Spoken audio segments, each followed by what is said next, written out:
Hello दोस्तों, स्वागत है आप सबका एक बार हमारे इस नए वीडियो में। दोस्तों, आज के इस वीडियो में मैं आप लोगों को ये बताने वाली हूँ कि एसएससी का नया नोटिफिकेशन जारी हो गया है। जैसा कि आपको पता होगा कि एसएससी ने न्यू वैकेंसी को जारी किया है, जो कि एमटीएस और हवलदार के लिए नोटिफिकेशन आया हुआ है। तो इस वीडियो में दोस्तों हम आप लोगों को यही बताएंगे कि आप कैसे उस नोटिफिकेशन के बारे में अच्छे से जानकारी ले सकते हैं।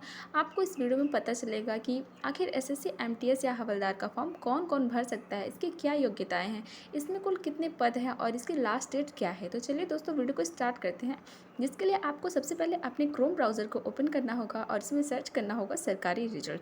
जैसे ही दोस्तों आप सरकारी रिजल्ट को सर्च करेंगे, आपके सामने कुछ इस तरीके का स्क्रीन दिखाई देगा। आपको यहाँ पे दिखाई दे रहा होगा दोस्तों कि ये जो पोस्ट है वो 27 जून को लागू हो चुका है। सरकारी रिजल्ट पे आपको ये 27 जून को ये नोटिफिकेशन जारी हो चुका है और इसकी लास्ट डेट मैं आपको बता दूँ तो 31 जुलाई है। तो दोस्तों आपके पास 26 जून से लेकर 31 जुलाई तक का डेट है, जिसके अंदर आप इस फॉर्म को फिल कर सकते हैं। तो चलिए जानते हैं कि इसकी क्या क्या योग्यताएं हैं। दोस्तों, आप अगर एसएससी एमटीएस का फॉर्म भरना चाहते हैं तो इसके लिए आपके पास योग्यता होनी चाहिए केवल 10th पास की। आप अगर 10th को पास कर चुके हैं, 10th क्लास पास कर चुके हैं दोस्तों, तो आप एसएससी एमटीएस का फॉर्म भर सकते हैं। लेकिन यहाँ पे हवलदार के लिए सिर्फ 10th ही नहीं, आपको 12th भी पास करना होगा। तो चलिए आगे देखते हैं कि इसकी मिनिमम एज क्या है। दोस्तों, एसएससी एमटीएस और हवलदार के लिए जो नोटिफिकेशन आया है उसमें जो लिमिटेड एज है वो है मिनिमम एज 18 ईयर्स और मैक्सिमम एज जो है वो 25 टू 27 ईयर्स है पोस्ट वाइज। और दोस्तों आपको इस एग्ज़ाम में एज का रिलैक्सेशन भी मिलेगा मल्टीटास्किंग के लिए और हवलदार दोनों पोस्ट के लिए।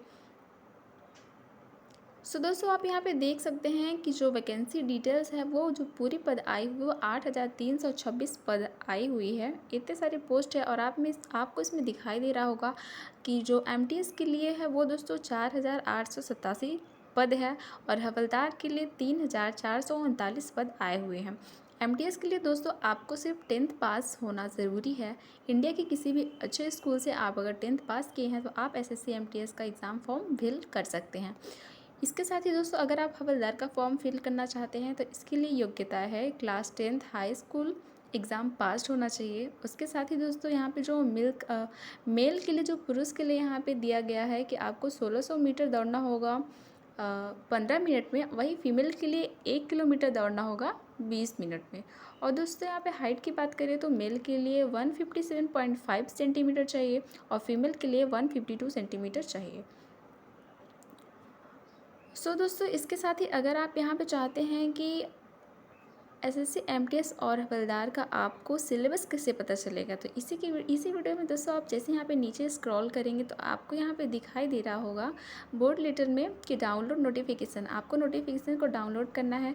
इसके बारे में आपको पता चल जाएगा कि इस नोटिफिकेशन में क्या क्या है, क्या क्या बातें बताई गई हैं।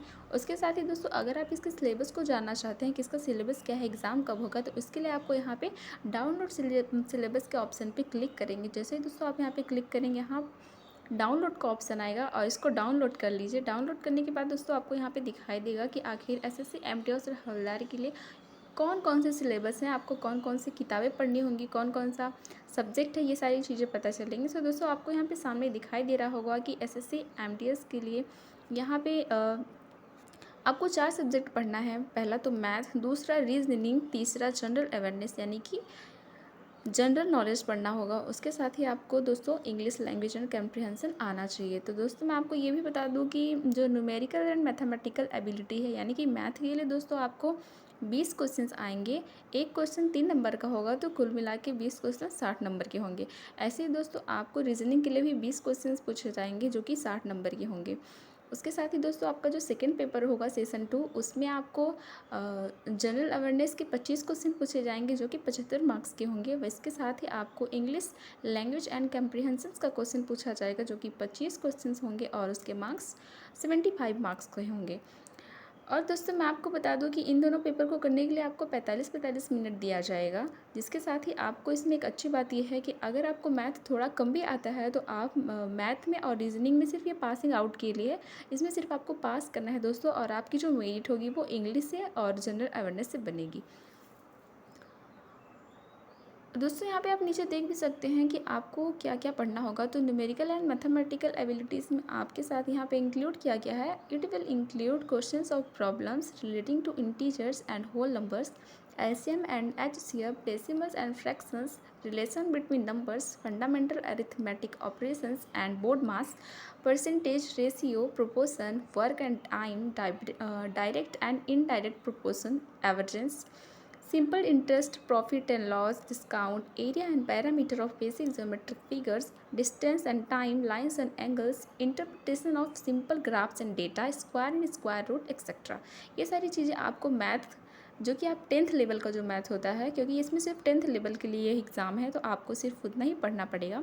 उसके साथ ही आपको reasoning ability and problem solving में देख लिया जाए तो इसमें लिखा है कि the questions in this part intend to measure the candidate's general learning ability. The questions will be broadly based on alphanumerical series, coding and decoding, analogy, following direction, similarities and differences, jumbling, problem solving and analysis, non-verbal reasoning based on diagrams, age calculation, calendar and clock. उसके साथ ही दोस्तों आप यहाँ पे general awareness के बारे में जानेंगे कि आपको क्या क्या पढ़ना पड़ेगा। तो यहाँ पे दिया गया है कि the broad coverage of the text will be on social studies just like history, geography, art and culture, civics, economic, general science and environmental studies up to 10th standard। यानी कि आपको 10वीं के लेवल का आपको यहाँ पे जीके जीएस को पढ़ना पड़ेगा।